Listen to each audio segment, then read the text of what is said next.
All right, so it is Friday, and we are going to spend a little bit more time today asking some questions, but you are going to do it on a passage that you are going to print out and read by yourself called Apple Picking Day, okay?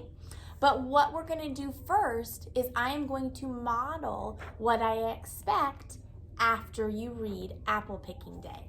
So I'm going to model with The Girl Who Loves Wild Horses. So you need to copy along in your reader's notebook so that you know what I expect, because when I send you off to do this, you will also be submitting one of your questions and answers as a grade for your discussion post, okay?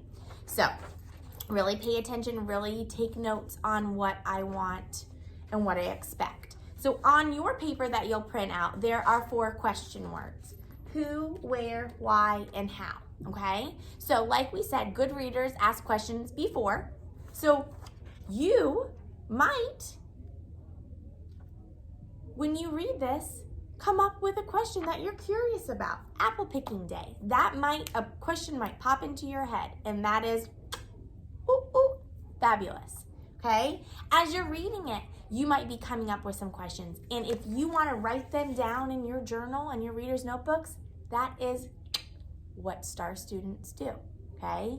When you're done reading this, you might still be wondering something. Write it down, okay?